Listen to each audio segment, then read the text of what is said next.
Os 9 milagres da paixão é o tema. E eu gostaria de hoje tratar do primeiro milagre. Vamos abrir em João capítulo 18. Estaremos lendo o versículo 6, que diz assim: Quando, pois, Jesus lhes disse: Sou eu, recuaram e caíram por terra.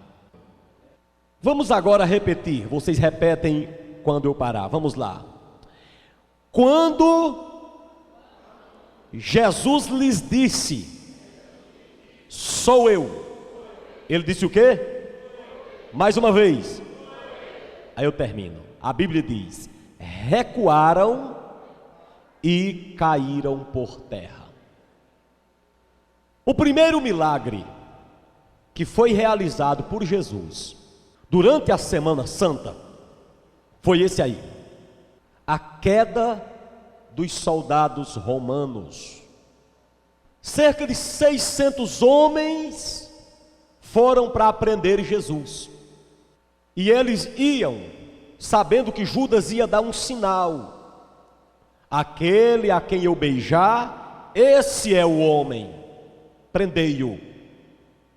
Chegando lá onde Cristo estava, no Getsêmani, Judas beija Jesus, e Jesus, ao invés de dar uma palavra dura a Judas, Jesus diz assim: amigo, a que vieste? Aquela palavra doeu tanto em Judas que ele foi se enforcar. A Bíblia Sagrada diz que esses homens chegaram para prender Cristo. Os versos anteriores do capítulo 18 dizem assim, a partir do verso 1, olha aí: tendo Jesus dito estas palavras, saiu juntamente com os seus discípulos para o outro lado do ribeiro Cedron, onde havia um jardim, e aí entrou com eles. E Judas, o traidor, também conhecia aquele lugar, porque Jesus ali estivera muitas vezes com os seus discípulos. Tendo, pois, Judas recebido a escolta e dos principais sacerdotes e dos fariseus, alguns guardas, chegou a este lugar com lanternas, tochas e armas. Sabendo, pois, Jesus todas as coisas que sobre ele havia de vir, adiantou-se e perguntou-lhes: a quem buscais? Respondeu-lhe: a Jesus, o Nazareno. Então Jesus lhes disse, verso 5 novamente: responderam-lhe: a Jesus, o Nazareno. Então Jesus lhes disse: sou eu. Ora, Judas, o traidor, estava também com eles. Quando, pois, Jesus lhes disse: sou eu, recuaram e caíram. Jesus celebrou a ceia e foi orar, pedindo a Deus que lhe desse força para enfrentar a dor pior de sua vida, que era a dor da morte pelos pecados. Não era somente a dor da morte, não, era a dor da morte pelos pecados. E ali ele se angustiou muito. Naquele momento chegam os soldados para lhe prenderem. No meio daqueles soldados iam 2 que não eram soldados. Quantos eu falei? 2. Um se chamava Malco, não era soldado, ele era servo do sumo sacerdote. Deixa ele para lá, depois a gente considera no outro dia. Mas no meio também ia outro que não era soldado, era um apóstolo, o nome dele era Judas. E Judas era o guia dos que iam matar Jesus. A Bíblia chama Judas de traidor, porque viveu o tempo todo com Jesus, sendo tesoureiro de Cristo, e agora vai entregá-lo por tão pouco dinheiro. Ele entregaria por 30, mas também entregaria por 20 e por 10. porque o negócio de Judas não era o dinheiro, é porque ele estava revoltado, porque Cristo não satisfez-lhe as suas expectativas. Judas era aquele tipo de gente que hoje existe na igreja, que enquanto Cristo e a igreja lhe suprir as expectativas, eles ali estão. Depois que isso não acontecer, prepare-se para ser traído, e zombado, escarnecido. Agora, Judas apresenta o homem através de um beijo. É esse aqui, vou beijá-lo, prenda-o. Mas quando chegavam ali aqueles homens, Jesus faz a pergunta: a quem vocês estão buscando? E foi dito para ele, os soldados disseram: nós buscamos a Jesus. Por quê? Porque é Jesus, em outras palavras, quem está perturbando nossa terra. Jesus está perturbando nossa vida. E na verdade, de uma certa forma, Jesus havia realmente feito coisas naquela semana em Jerusalém, que na verdade perturbava o povo. Quando eles disseram assim: nós procuramos a Jesus, é porque era Jesus o perturbador, entre aspas. Você sabe que até o domingo de Ramos estava mais ou menos tudo bem? Tudo bem com Jesus. Tinha alguns que não gostavam dele, mas muita gente gostava de Cristo. Para onde Cristo ia, uma multidão acompanhava. Alguém me ouve? Alguns não gostavam, porque você nunca vai fazer todo mundo gostar de você. Alguém vai ter raiva de você, nem que você seja bom. Você não ganha inimigos somente sendo ruim, não. Você sendo bom, também tem gente que não gosta de você. Escute bem. Jesus agora entra em Jerusalém no domingo, montado num jegue.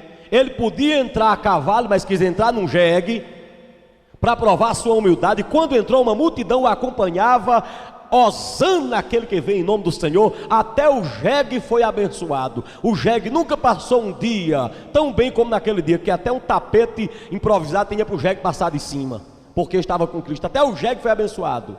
Mas quando Jesus entra na cidade, ele faz duas coisas, acontecem duas coisas com Cristo que ali revolta o povo. A primeira coisa foi o que Cristo fez.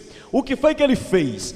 Dá uma entrada em quem vendia no templo, revirou as mesas e disse: a casa de Deus não é casa de negócio, é casa de oração. E ali ele quebrou mesas, expulsou os cambistas, e já começaram a se revoltar contra Cristo.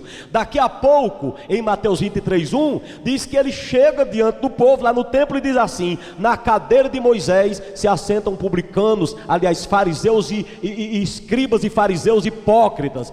A cadeira de Moisés, o lugar que Moisés ocupou, esses homens santos ocuparam, agora está sendo ocupado por gente hipócrita. Quando Jesus disse isso e deu um sermão todinho sobre a hipocrisia, Jesus aqui revoltou o povo, revoltou os sacerdotes, revoltou mais do que eles eram revoltados. Por isso que Jesus pergunta: a quem buscais? E eles dizem aqui em João capítulo 18: nós procuramos Jesus. Ou seja, porque Jesus é aquele que está tirando, entre aspas, a nossa paz.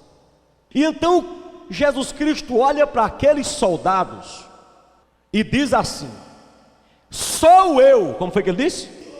Na hora que ele disse isso, os soldados romanos, e aqui eu vou abrir um parênteses para dizer uma coisa minha, que eu creio: Malco, que não era soldado, o próprio Judas, segundo o contexto geral do texto, todos que vieram para prender Jesus, quando ouviram a palavra sou eu, aconteceu o primeiro milagre. Não ficou um de pé, todos enfiaram a cara no chão. Os inimigos de Jesus, mais de 600, enfiaram a cara no chão. O primeiro milagre, a queda dos soldados. Qual o primeiro milagre? Qual o primeiro milagre? Os soldados caíram, foram derribados, e eu achei foi pouco. Quando Jesus estava lá na cruz e aqueles inimigos chegaram para prendê-lo, e ele derrubou aqueles inimigos, ele me ensina que tanto ele como eu e você, nós podemos também, pelo poder da palavra de Deus, vermos os nossos inimigos também em nossa frente caindo. Vermos os nossos inimigos em nossa frente também caindo. E há três coisas que haviam em Jesus, que fez com que Jesus derrubasse esses inimigos. E essas três coisas, se existirem no meio de nós, nem o inimigo ficará de pé. Quem diz amém? Não precisa lança, não precisa revólver nem nada. Só essas três coisas. A primeira coisa está no verso 2. Olha o verso 2 aí, o que é que diz? Diz assim: e Judas o traidor também conhecia aquele lugar, porque Jesus ali estivera muitas vezes com os seus discípulos. Olhe para cá. Você nota que muitas vezes Jesus foi naquele lugar com os discípulos para orar em conjunto, unidos para orar. Aquele lugar era um lugar de oração do grupo de Jesus. Diga oração em grupo. Diga os discípulos juntos. Diga discípulos juntos com o seu mestre. Então naquele canto, gente, em que Jesus se reunia com os discípulos para orar, naquele local onde havia isso que eu estou mostrando para você, onde havia união, vai lá, onde havia a primeira arma aqui para derrubar o inimigo, união. Onde havia união, os inimigos caíram por terra. Eu duvido uma igreja unida, Satanás vencê-la. É qualquer coisa que a igreja quiser fazer, se ela unir-se, ela consegue, para a glória de Deus. O inimigo cai por terra diante de uma igreja que se une. Eu gostaria de ouvir um glória a Deus. A segunda coisa que fez o inimigo cair, que faz, está aí no verso 4. Olha o verso 4. Sabendo, pois, Jesus todas as coisas que sobre ele havia de vir, adiantou-se, perguntou-lhes: a quem buscais? Verso 9. Para que se cumprisse a palavra que dissera: não perdi nenhum dos que me deste. Aleluia. Agora olhe para cá o que acontece aí. Quando esses homens chegam, todos armados para prenderem Jesus, Jesus disse assim: a quem vocês querem prender? Eles disseram: a Jesus. Aí ele disse: sou eu. Não prenda ninguém, prenda a mim. Não é a mim que vocês querem? Olha aqui, não prendam ninguém, a não ser a mim. Não é a mim que vocês querem? Vou explicar o que é isso aqui. Jesus está dizendo com isso que tinha uma arma forte contra Satanás, a arma da fidelidade. Repete novamente essa arma. Jesus estava sendo fiel aos seus discípulos. Nenhum dos que Deus me deu eu perderei. Quem vai ser preso, quem vai ser crucificado sou eu. Aí ele olha para os apóstolos e disse assim: deixe meus servos irem, deixem meus discípulos irem embora, prendam a mim. Isso se chama fidelidade. Quem é fiel derrota o inimigo. Pode glorificar a Deus, tem liberdade.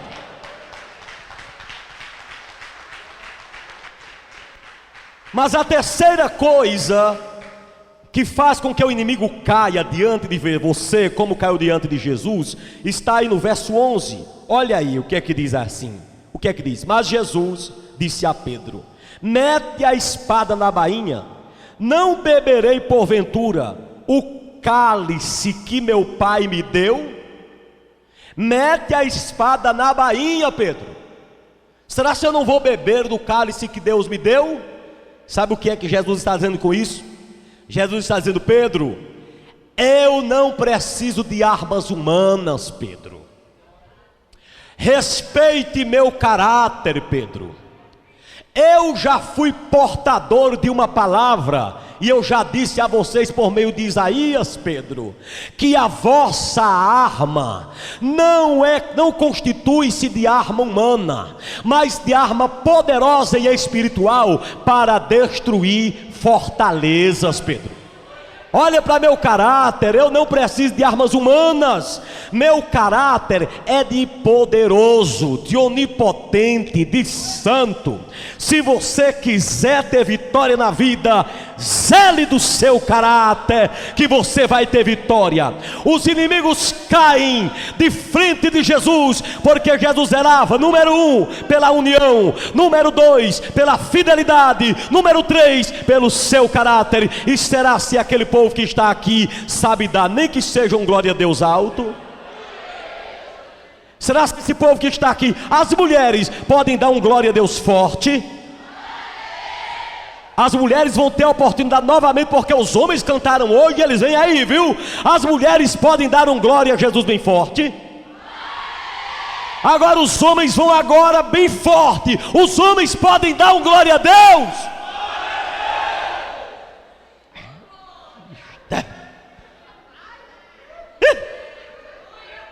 Eita, sapecada!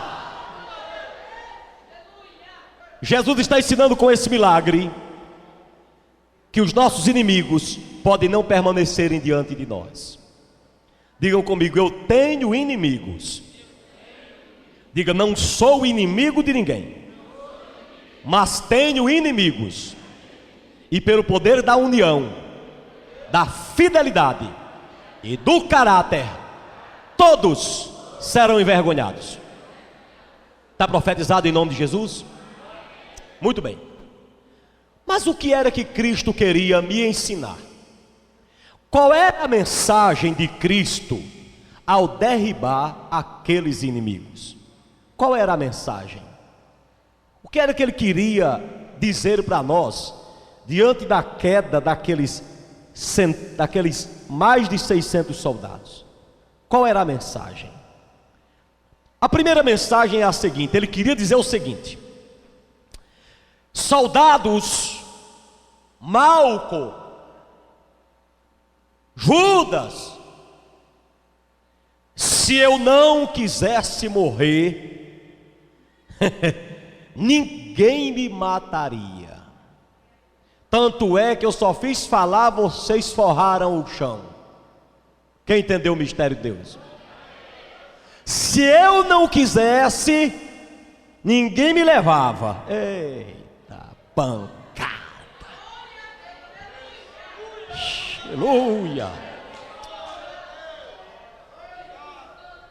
Eu vou sair daqui, vocês vão me levar, mas não batam no peito não, dizendo que me levaram à força não, que não me levam à força não, me levam porque eu quero ir. Eu só vou porque eu quero. Eu dei só uma palavra e caíram todos. Se eu soprar, morre todo mundo. Eu vou porque quero. Eita! Eita glória, Jesus de Nazaré. Aleluia. Esta era a mensagem. Ele havia dito: a minha vida ninguém a tira de mim, eu a dou porque quero. Mistério. Qual era a outra mensagem que Cristo estava querendo nos dizer? Ele estava querendo dizer para nós e para aqueles malditos soldados, incluindo Judas, ele estava querendo dizer o seguinte: quando ele disse eu sou, que os 600 caíram, ele estava querendo dizer o seguinte: e tem uma coisa, um dia todos vocês vão enfrentar um julgamento mais severo.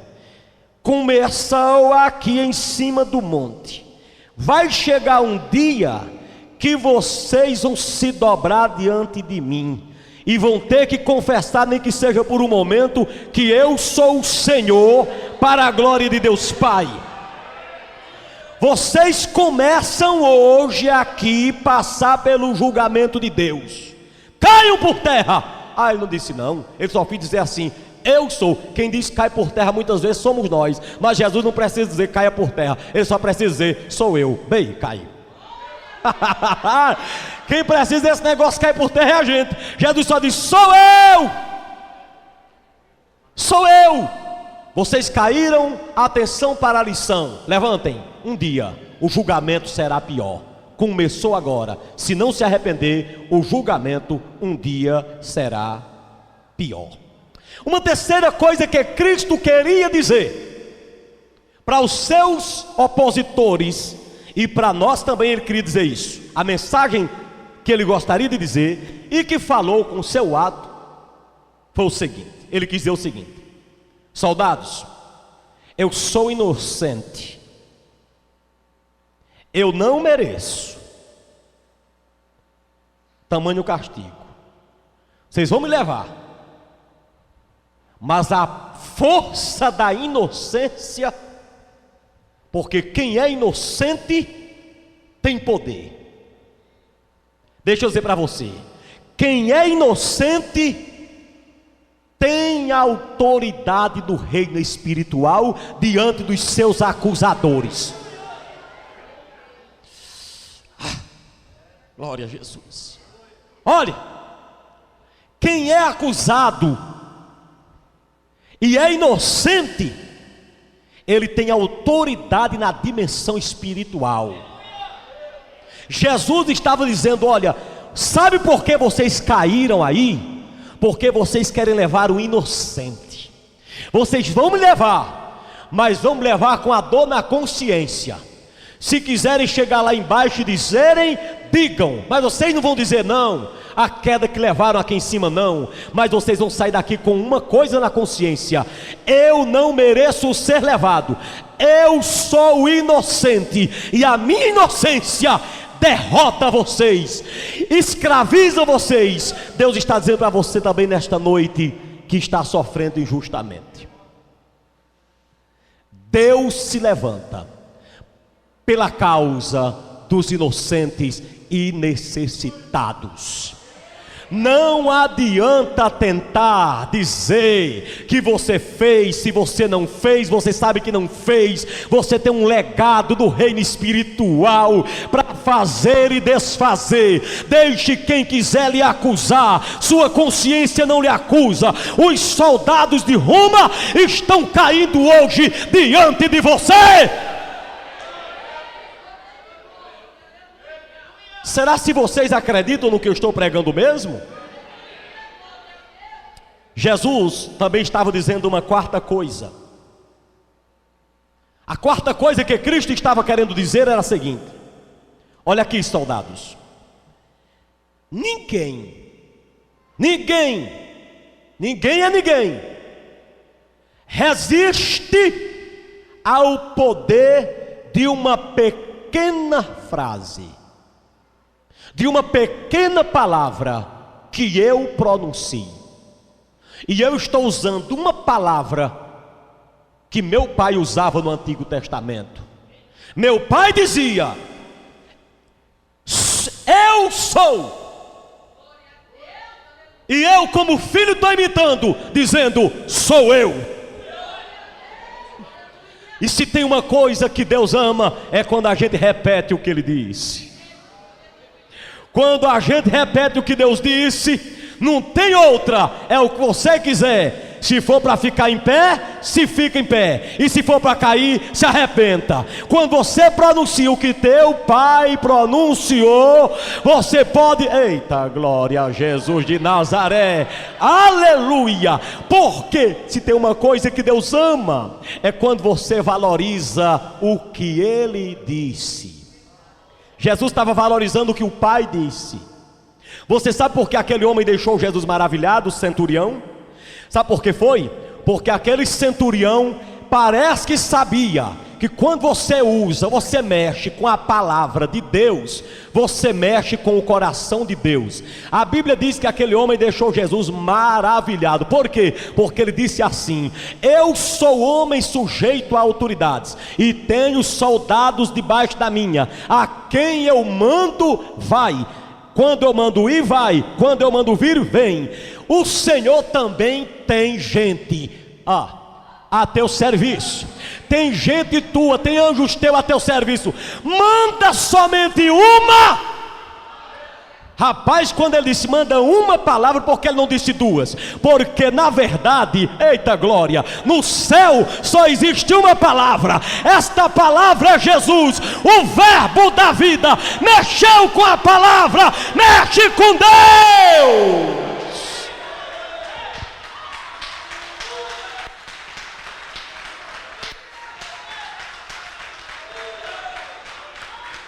Aleluia. Há uma quinta coisa que Cristo queria dizer. Há uma quinta coisa que meu Cristo queria dizer para aqueles soldados quando eles caíram por terra. A quinta coisa que Jesus queria dizer era o seguinte: soldados, eu exerço controle total sobre o corpo e a mente do ser humano. Eu faço o corpo nascer e faço o corpo morrer se eu quiser. Eu dou juízo a alguém e tiro o juízo dele se eu quiser. Quando vocês nasceram, eu fiz vocês crescerem no corpo, mas agora, como eu tenho poder contra teu corpo, eu esfrego a cara de cada um na terra. Eu não tenho apenas poder no corpo, eu tenho também poder na mente. Porque ninguém se engane, eles caíram não foi apenas porque o corpo esmoreceu, foi a mente deles que deu um nó, foi a mente deles que virou, foi eles que ficaram tontos. Deus virou o cérebro deles, porque Deus tem autoridade no céu e na terra. Ele exerce autoridade no corpo e na mente do ser humano. Eu nunca esqueço de um crente chamado João Ferreira. Crente João Ferreira, homem crente. Foi o primeiro irmão que eu vi passar para o Senhor, ainda novo, cara novo. Ele um dia foi fazer um culto lá perto do Simão, e um cara pegou um chicote e bateu no irmão João Ferreira. Irmão João Ferreira sabia nem ler, homem simples, colocou a Bíblia debaixo do braço, olhou para ele e disse: hoje eu não brigo mais. Na época que eu não era crente eu te matava, mas hoje eu não te faço nada, eu te entrego na mão do meu Deus. Irmão João Ferreira partiu para o Senhor tempos depois, e aquele homem ainda hoje não partiu, mas ele vive dentro de uma casa, ninguém encosta, ele não sai de dentro da casa, o corpo dele não ajuda mais, e a mente dele virou, porque Deus tem poder no corpo, contra o corpo, a autoridade no corpo e na mente, e ai daquele que mexer com você. Aleluia. Uma sexta coisa que Cristo estava querendo dizer para aqueles discípulos era o seguinte, aliás, para aqueles soldados. Imagina só, Cristo aqui, e lá vem Judas, aquela desgraça, que aquilo não era gente. Aquele infeliz traz Jesus. Jesus agora diz: vocês buscam a mim, podem me levar. Então sou eu. Quando todos caíram, está pensando que eles se levantaram logo? Só se levantaram quando Jesus deu ordem para se levantar. Se Jesus Cristo não libera, eles não tinham se levantado. É porque Jesus Cristo, quando disse sou eu, eles caíram. Mas se Jesus tivesse dito assim, vai ficar todo mundo caído, nenhum tinha se levantado. Como Cristo liberou, eles se levantaram. Mas quando eles iam se levantando, Cristo quis passar uma outra mensagem. A mensagem era a seguinte: se quiserem desistir, ainda está em tempo. Ou vocês querem enfrentar? Vocês vieram aqui, já levaram a queda. Querem desistir? Estou dando só um sinal. Era uma chance que Jesus estava dando para eles desistirem se quisessem. Você sabe por que foi que a mulher de Pilatos teve um sonho? Não te metas com este homem. Diga a teu marido que não se meta com Jesus. E ela foi lá e deu o recado a Pilatos: não te metas com esse homem, porque ontem à noite muito sofri por causa dele. Sabe por que foi aquilo? Porque Cristo estava dando uma chance de Pilatos voltar atrás. Tem muitas pessoas que não aproveitam as oportunidades. Tem gente que pega a primeira oportunidade que vem. Você já imaginou o cego de Jericó? Meu amigo, Jesus ia para Jerusalém. Por meia hora o cego de Jericó tinha perdido a chance que tinha na vida, e ele assim tinha morrido cego. Mas quando ele viu Jesus, quer dizer, ouviu, mas é porque é assim mesmo, tem cego que enxerga, e tem gente que enxerga e não vê, né? Quando ele ouviu que Jesus ia passando, aí ele disse: Jesus, filho de Davi. E essa era a senha. Quem quisesse pegar Jesus, dissesse: Jesus, filho de Davi, ou chamasse ele de mestre. Ele podia aperreado como for, vexado como fosse. Se alguém dissesse assim: Jesus, filho de Davi, ele parava, porque ele sabia que com isso estava o chamando de Rei dos Reis, da descendência de Davi. Pode aplaudir a Jesus de Nazaré. Oh glória! Agora escuta. Por meia hora ele não morreu cego, aproveitou a oportunidade. Você sabe, gente, que Jesus dá chance a todo mundo? Quando eles caíram, Jesus estava dando uma chance de misericórdia. Querem desistir? Ainda está em tempo, mas não desistiram não. Aliás, a propósito, tu sabes por que foi que Judas também estava no meio do colégio apostólico? Porque ninguém vai chegar no inferno e apontar para o céu e dizer assim: eu estou aqui porque Deus não me deu uma chance. Deus dá chance a todo mundo. No meio do colégio apostólico, Deus deu uma chance grande a 2 incrédulos. Haviam 2 incrédulos, um endemoniado e um perturbado. Quem era o endemoniado? Quem era o endemoniado? Ladrão. Ladrão, como era o nome dele? Judas. E quem era o perturbado? Pedro. Todos os 2 incrédulos. Pedro era endemoniado, aliás, Judas endemoniado e Pedro perturbado. Pedro aproveitou a oportunidade, virou um dos maiores apóstolos. Mas Judas não aproveitou, foi se enforcar. Essa hora está lá no inferno se queimando. Pode ter certeza, nós estamos aqui no culto e Judas está lá no inferno se queimando. Nesta horinha, com certeza. Agora preste atenção, aqueles soldados tiveram uma chance também naquela hora de não prosseguirem. Mas uma outra coisa que Jesus quis dizer naquela hora, número 7, a 7ª coisa que Cristo quis dizer para aqueles soldados foi o seguinte: soldados, Judas, Malco, nenhuma legião pode nada diante de mim. Vocês são 600. E os demônios que os trouxeram aqui são legiões. E quando vocês caíram nesta noite aqui no Getsemane, os demônios que estavam em vocês também caíram, porque eu sozinho dou conta do recado, porque meu pai mandou um dia um anjo só destruiu 185 mil. Se um anjo destruiu 185 mil, então eu sou maior do que os anjos. Cai por terra!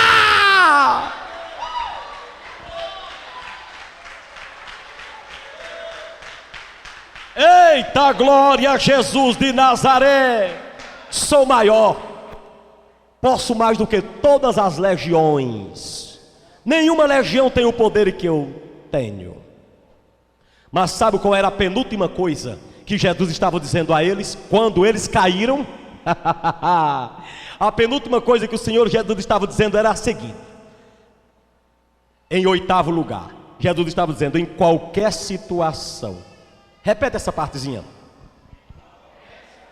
Em qualquer situação, escute, Jesus estava dizendo: quem controla não é o presidente da república, quem controla não é Caifás e nem Anás, quem controla sou eu. Você está pensando que essa bagunça aqui em cima, o meu pai não está controlando tudo não? Só tem bagunça na cabeça de vocês, soldados. Na cabeça de Deus está tudo organizado, dentro da soberania dele. Quem ordena é ele. Em qualquer situação o controle é dele. Por isso, a propósito, nesta noite, deixe quem quiser participar do que está acontecendo aí fora no mundo político. Ore pelos políticos, mas a tua vida quem controla é Jeová. Quem controla você é Deus. Quem sustenta teu emprego é Deus. Quem sustenta tua vida é o Senhor, e não é homem nenhum. Se fosse depender dos homens, o mundo já tinha pegado fogo, a bomba atômica já tinha criado-se e já tinha destruído o planeta. Mas destrua, que eu duvido, os cristãos morarão nesta terra. Diz a palavra de Deus: novos céus, nova terra e nova Jerusalém.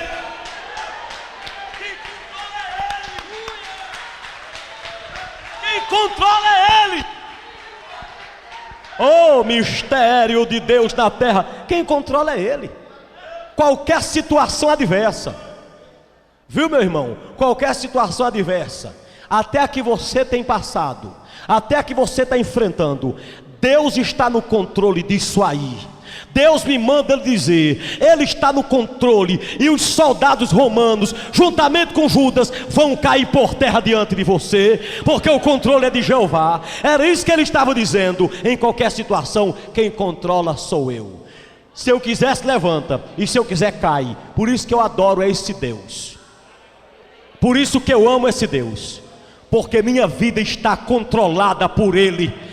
Foi Ele quem digitou no seu computador e colocou a senha. Só quem desbloqueia é Ele, só quem me entende é Ele. Quando todo mundo diz assim, está complicado, complicado, Ele chega e descomplica tudo, porque só tem complicação na cabeça do homem. Na cabeça de Deus está tudo descomplicado. Pode glorificar ao Rei dos Reis. Em nono lugar, o que Cristo estava querendo ensinar é que era o seguinte: imagina aqueles soldados, imaginem só, 600 soldados, só com uma palavra: sou eu, bem. 600 soldados, Jesus disse: sou eu, e eles bem, caíram um na presença do outro. Agora eu imagino o soldado Antônio, com a espada, com couraça, todo armado, caindo no chão.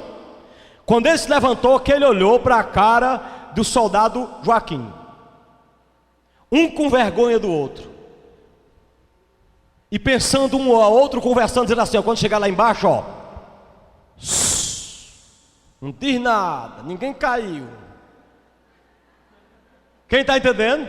Ó, ninguém caiu, viu? Chega, ninguém diga nada.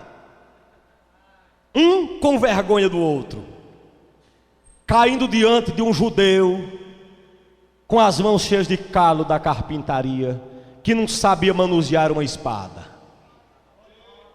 Eita glória! Tu está pensando que nenhuma arma forjada contra ti prosperará? Nenhuma arma forjada contra ti prosperará. Tu tens a palavra de Deus na boca, meu irmão. Quem glorifica o nome santo de Jesus de Nazaré. Jesus estava ensinando uma coisa à igreja. Jesus estava dizendo uma coisa à igreja com isso. Atenção, atenção. Jesus estava dizendo assim: sabe por que eu fiz isso em público? Envergonhei um na frente do outro. É que eu quero ensinar uma coisa à minha igreja. Quero ensinar o seguinte: por onde vocês forem pregando o evangelho, que se levantar um demônio, não tenha pena, envergonhe-os em público. Pode envergonhá-los em público, pode glorificar a Deus. Envergonhe Satanás, bote ele para urrar, bote ele para esturrar, bote ele para gritar diante do sangue de Jesus, porque o sangue de Jesus tem poder. Eu não estou mandando você expor seres humanos, mas Satanás é para ser envergonhado. Satanás não merece respeito. Há uma igreja que prega assim: respeite o diabo. É assim que eles ensinam lá. Eles dizem assim: ó, a gente tem inimigo, tem que se respeitar. Eu respeito o cão e o cão me respeita. Não, ele me respeita, mas eu não respeito ele não. Quem entendeu? Quem é que respeita o cão aqui? Diga: eu exijo respeito do cão, mas eu não o respeito. Quem quer que eu pare a mensagem, diga amém. Quem quer que eu continue pregando, diga amém. A maioria é que ganha. Vamos lá, escute bem. Envergonhe Satanás. Tem duas pessoas maravilhosas perto de você, não tem? Diga para ela aí: envergonha Satanás, não tenha pena dele. Aleluia. Pisa na cabeça do capeta, envergonha o capeta, minha irmã. Ele não presta para nada. Eita, Jesus de Nazaré. Se Jesus quisesse que eu respeitasse Satanás, ele tinha dito assim: Judas, vem cá, de trás dessa árvore aqui para ninguém ver. Aí tinha dito assim: sai dele, Satanás. Aí ele tinha expulsado no grito e não. Aí tinha voltado ali, Judas batido a poeira e disse: o que foi, Judas? Nada. Mas Jesus disse: sou eu. Quando se levantou, todo mundo envergonhado. Não diz nada a ninguém. Envergonhe Satanás. E ainda mais eu quero te dizer: estava escrito que Jesus, quando viesse, pisaria na cabeça de Satanás. Naquele dia, tu acredita que ele não pisou ainda? E quando ele pisar? E é porque ele não pisou ainda. No dia que ele teve aquela oportunidade, sabe o que ele disse? Paulo disse mais ou menos assim. Ele disse: não quero fazer isso não. Lá na frente eu faço isso junto com minha igreja. Aí é nós tudinho pisando na cabeça deles. A última coisa que Jesus quis ensinar, quando ele disse assim: sou eu. Interessante. O pai disse: eu sou. Repete. Moisés disse: quando eu chegar no Egito que perguntarem quem me mandou, diga que eu sou quem enviou. Jesus, quando veio, disse assim: sou eu. Ele também disse: eu sou, mas aquele diz: eu sou eu. Quando você vai mais na frente, aí alguém pergunta: Pedro, e tu? Ele disse: eu não sou. Eu não sou não. E na verdade não era, porque ele ainda ia se converter. Quando Jesus disse: sou eu, sabe o que ele queria dizer? No século 19, 20 e 21, digam às testemunhas de Jeová, que dizem que eu sou apenas um ser parecido com Deus. Diga às testemunhas de Jeová que eu não pareço com Deus não. Eu sou